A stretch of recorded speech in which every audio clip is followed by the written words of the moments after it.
បើនិយាយពីផលវិបាកហ្នឹងគឺធនធានមនុស្សហ្នឹងហ្មងយើងពិបាកមែនតើដោយសារអីភាគច្រើនក្មេងៗឥឡូវគាត់អត់សូវស្រឡាញ់អត់សូវចង់ធ្វើទេហើយអ្នកដែលគាត់ចង់នៅឆ្ងាយចាប់ដើមតាំងពី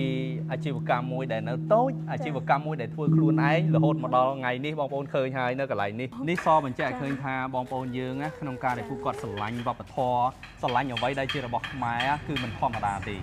ទាំងឧបករណ៍ដែលយើងគិតថាជាឧបករណ៍មួយដែលមិនសូវជាចាំបាច់សម្រាប់តម្រូវការប៉ុន្តែពួកគាត់នៅតែគាំទ្រដោយសារអីពួកគាត់ចង់លើកស្ទួយពួកគាត់ចង់លើកតម្កើងដើម្បីឲ្យឧបករណ៍ទាំងអស់ហ្នឹងនៅគង់វង្សរហូតបកមករឿងអាជីវកម្មនេះវិញឬក៏សិប្បកម្មនេះវិញចាប់ផ្ដើមដំណើរការឆ្នាំណា2020ចាប់ផ្ដើម2021ចាប់ផ្ដើម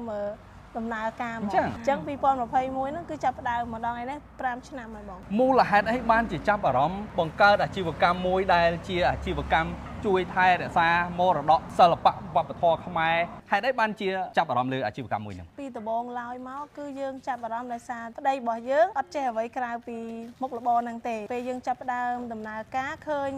វាមានសន្ទុះបងប្អូនគាត់គាំទ្រច្រើនពីអ្នកប្តីប្រពន្ធខ្ញុំហ្នឹងគឺស្រឡាញ់ឪពុកក្មេងក៏សួរដែរថាកូនឯងបើមានលុយរកស៊ីអីគេអញ្ចឹងខ្ញុំក៏ឆ្លើយប្រាប់គាត់ថាខ្ញុំចង់ធ្វើការងារហ្នឹងតពីលោកឪពុកក្មេងចាប់ផ្ដើមផលិតឧបករណ៍ភ្លេងខ្មែរតាំងពីពេលហ្នឹងមកចាពីពេលដែលលោកឪពុកគាត់សួរហើយយើងគិតថាអត់មានអីក្រៅពីមុខរបរដែលយើងមានជំនាញស្រាប់ទេធ្វើឲ្យយើងអាចប្រកបទៅវាទទួលបានផលទទួលបានការគ្រប់គ្រងតាំងពីដំបូងដែលយើងបង្កើតឬក៏យ៉ាងណាដែរតាំងពីដំបូងតាំងពីឧបករណ៍មានតែមួយមានតែស្នូកមួយស្គរចាស់មួយហើយនឹងរនាតធុងចាស់មួយពីឪពុកក្មេងមកតាំងពីរោងតូចរហូតដល់រោងធំតាំងពីលក់ខ្លួនឯងរហូតដល់មានចែកចាយលក់តទៀតចាប់ផ្ដើមតាំងពីអាជីវកម្មមួយដែលនៅតូចអាជីវកម្មមួយដែលធ្វើខ្លួនឯងរហូតមកដល់ថ្ងៃនេះបងប្អូនឃើញហើយនៅកន្លែងនេះប្រើម៉ូទ័រប្រើម៉ាស៊ីនប្រើជាងច្រើនជាងដែលធ្វើការនៅនេះប្រហែលនេះបើធ្វើការនៅក្នុងរោង4នាក់តែបើនៅខាងក្រៅ3នាក់ទៀតប៉ុន្តែឧបករណ៍ទាំងអស់ហ្នឹងយើងធ្វើក្នុងមួយខែបានប្រហែលគ្រឿងស្មានអត់ដល់ទេបងដោយសារអីយើងធ្វើចេញយើងអត់បានគិតឲ្យតែនិយាយថាមិនឲ្យទៅបានតន់nhiềuអត់បានសម្បីតែចំណូលហ្នឹងអត់តន់ច្បាស់ថាក្នុងមួយខែយើងបានប្រហែលដែរដោយសារចំណាយចំណូលហ្នឹងវា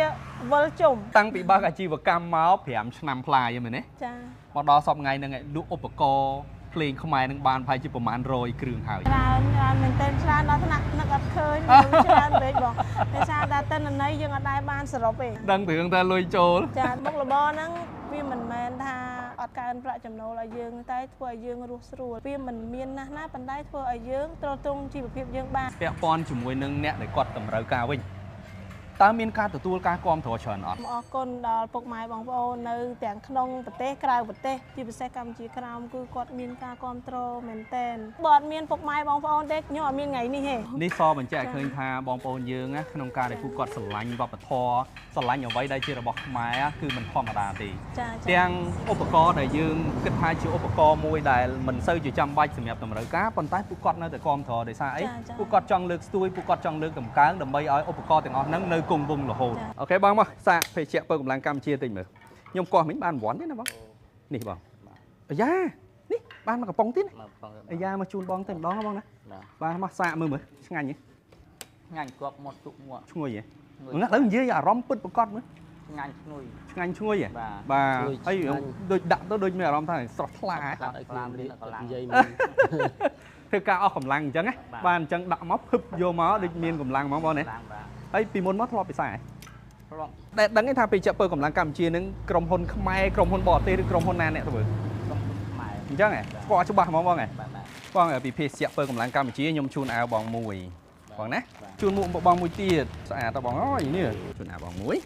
ហើយនឹងមួកបងមួយដែរបងណាបាទពេជ្ជៈពើកម្លាំងកម្ពុជាហូបហើយមានពើកម្លាំងណាបងណាបាទពើកម្លាំងផ្អែមឆ្ងាញ់មិញដូចត្រូវរង្វាន់ដែរបាទត្រូវរង្វាន់ទុកដូរទុកដូរហើយពីមុនធ្លាប់ហូបរបស់គេឥឡូវលេងហូបរបស់គេបងណាបាទទុកហើយយើងហូបរបស់ខ្មែរយើងនិយាយទៅយើងគ្រប់គ្រងផលិតផលរបស់ខ្មែរតម្លៃចន្លោះពីប៉ុន្មានទៅប៉ុន្មានទៅតាមគាត់ស្រឡាញ់គាត់ទិញឧទាហរណ៍ដូចស្គរអញ្ចឹងទៅ1500អញ្ចឹងទៅយើងអាចចុះបានយើងចុះតិចឲ្យគាត់ទៅចាប់ផ្ដើមដំបូងជួបការលំបាកអីខ្លះក្នុងការធ្វើឧបករណ៍បែបនេះបើនិយាយពីផលវិបាកហ្នឹងគឺធនធានមនុស្សហ្នឹងហ្មងយើងពិបាកមែនតើដោយសារអីភាគច្រើនក្មេងៗឥឡូវគាត់អត់សូវស្រឡាញ់អត់សូវចង់ធ្វើទេហើយអ្នកដែលគាត់ចង់នៅឆ្ងាយបែកផ្ទះគាត់នឹកម៉ែឪមានក្មេងៗនៅដល់ខេត្តឆ្ងាយមកសុំធ្វើខ្ញុំឲ្យគាត់ធ្វើឲ្យសម្រាប់ហ្នឹងតែដល់យូរទៅគាត់នឹកម៉ែឪគាត់ទៅផ្ទះវិញ ដល់អ្នកនៅចិត្តខ្ញុំនេះគឺអត់ចង់តែហ្មងក្មេងៗឥឡូវគាត់អត់សូវធ្វើទេប៉ុន្តែបើយើងលក់គាត់ទិញហ្មងគាត់ជាវហ្មងគឺមករយៈពេលនេះគឺអ្នកជាវច្រើនគឺក្មេងៗហ្នឹងហ្មងទៅ12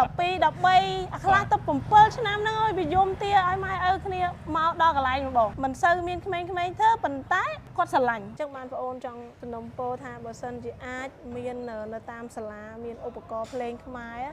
គឺក្មេងៗគឺគាត់ស្គាល់ច្រើននៅអ្វីដែលជារបស់ដូនតារបស់គាត់នៅកន្លែងនេះយើងមានតែកន្លែងធ្វើហើយកន្លែងដែលយើងធ្វើនេះនៅតែមួយកន្លែងទេតែបើសិនជាយើងបញ្ជាពួកគាត់ទៅដល់សាលាទៅដល់កន្លែងទីសាធារណៈឧទាហរណ៍ថាដូចហាងកាហ្វេឬកន្លែងផ្សេងទៀតដែលជាកន្លែងប្រជុំមនុស្សច្រើនណាយើងយកឧបករណ៍ទាំងអស់ហ្នឹងទៅដាក់ក៏ល្អមួយយ៉ាងដែរអរគុណដែរទៅតាមសន្តាគារឬក៏ហាងកាហ្វេឬក៏កន្លែងទីប្រជុំជនគាត់ជាវច្រើនដែរគាត់យកទៅតាំងហើយតម្លៃពេលគាត់យកទៅបង្ហាញអញ្ចឹងខ្ញុំអត់សូវបានលក់ថ្លៃទេបងដោយសារអីវាជាកិត្តិយសរបស់យើងរបស់ហ្នឹងអត់អាចបានជាលុយទេតែគាត់ហ៊ានចំណាយថវិកាគាត់ដើម្បីយកទិញទៅតាំងបើគាត់ទិញយកទៅលេងគាត់បានប្រាក់ចំណូលអញ្ចឹងខ្ញុំគិតកន្លែងហ្នឹងមួយខ្ញុំលក់ក្នុងតម្លៃមួយទាបជាងអ្នកគាត់យកទៅលេងដោយសារអីគាត់ជួយលើកស្ទួយចង់ឲ្យគេគ្រប់គ្រងលុះតាតែយើងយល់ពីអ្វីដែរគាត់ចង់បានដែរអញ្ចឹងខ្ញុំចង់បានអីគាត់ចង់បានអីយើងយល់គាត់យកទៅដាក់តាំងភាគច្រើនគាត់យកទៅតាំងប្រភេទអីខ្លះទៅតាំងភាគច្រើនគឺរនាតឯកទ្របាទតខេខឹមវត្ថុធាតុដើមភាគច្រើនយកមកពីណាតាមព្រៃដូចថាមានដើមឈើអញ្ចឹងទៅគាត់ហៅយើងអូនអើយបងត្រូវការលក់ដើមឈើនេះយើងទៅកាប់ការងារដែលប្អូនធ្វើរាល់ថ្ងៃនេះគឺមានប្រាក់ចំណូលមិនមែនតែប្អូនទេគឺអ្នកជុំវិញខ្លួនប្អូនត្រឹមត្រូវគាត់រស់បានដូចប្អូនដែរសិប្បកម្មនេះជួយទាំងសហគមន៍ជួយទាំងស្ត្រីទៀតចាបាទហើយស្ត្រីរាល់ថ្ងៃនេះបើគិតពីពួកគាត់ធ្វើនៅផ្ទះហ្មងប្រហែលអ្នកទៅពីចូល4នាក់ដែរអូច្រើនដែរគាត់អ្នកខ្លះក៏គាត់កូនតូចនិយាយទៅមុខរបរនេះអាចចិញ្ចឹមពួកគាត់បានរស់ស្រួលក្នុងមួយខែពួកគាត់អាចធ្វើរកចំណូលបានប្រហែលចូល1លានអីចឹងទៅ1លានជាងគ្រាន់បើដែរចាបើសិនតែការងារមានច្រើន1លានជាងទៅ500ប៉ុន្តែគាត់អត់គិតទៅរឿងវត្ថុធាតុដើមទេឬក៏អាហ្នឹងគាត់ផាត់ថ្លៃអស់ហើយគាត់និយាយទៅលើយើងទាំងអស់គាត់ដឹងតែមានកម្លាំងធ្វើអីវ៉ាន់យើងទិញឲ្យគាត់ធ្វើទាំងអស់ពេលដែលគាត់ធ្វើហើយគាត់ដឹងតាបើកលុយយកហ្មងគាត់អត់មានប្រើចំណាយដើមទុនទេអញ្ចឹងបានន័យថាគ្រាន់តែយើងប្រើជំនាញរបស់យើងមកធ្វើការងារនេះក្នុងមួយខែអាចរកចំណូលបាន2លានរៀលមិនធម្មតាឯណាបងប្អូនហើយអាហ្នឹងយើងនិយាយថាអ្នកដែលគាត់គ្រាន់តែនៅផ្ទះហើយគាត់មានពេលមើលកូនគាត់មានពេលនៅផ្ទះថែទាំផ្ទះរបស់គាត់អាចចិញ្ចឹមសត្វអាចដាំបន្លែបានបន្ថែមទៀតកន្លែងនេះមិនមែនខ្ញុំធ្វើតែឯងបានមានថ្ងៃនេះទេគឺខ្ញុំមានក្រុមការងាររបស់ខ្ញុំបងប្អូនគាត់ជួយបងមានពាក្យអីជូនបងប្អូនយើងដែរកំពុងទស្សនាជាចុងក្រោយនាងខ្ញុំក៏សូមអរគុណ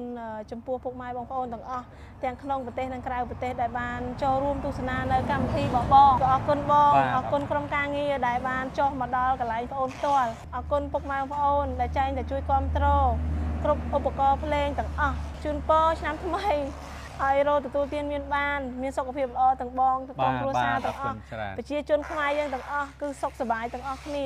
បើសិនជាបងប្អូនយើងគាត់ចង់សាកសួរព័ត៌មានបន្ថែមឬក៏បើមិនចឹងទេគាត់ចង់ជាវ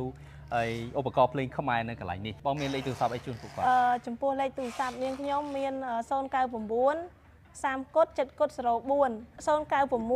63 963 097 730 5451សុទ្ធតែលេខ Telegram មាន Telegram ទាំងអស់ណាហើយបើសិនតាក់ទងមកអត់បានដូចចិត្តក៏សូមខន្តីអភ័យទោសដោយសារអីពេលខ្លះអត់មានអ្នកឆ្លើយតបទេមានតែប្អូនម្នាក់អញ្ចឹងរៀងយឺតចាស់និយាយទៅខ្ញុំអរគុណមែនតើនិយាយចេញពីចិត្តមកដោយសារអីមានថ្ងៃនេះហើយមានការងារធ្វើឲ្យបងប្អូននៅចិត្តខ្ញុំបានធ្វើគឺដោយសារតែពុកម៉ែបងប្អូនទាំងអស់បាទអរគុណបាទជម្រាបលាបាទ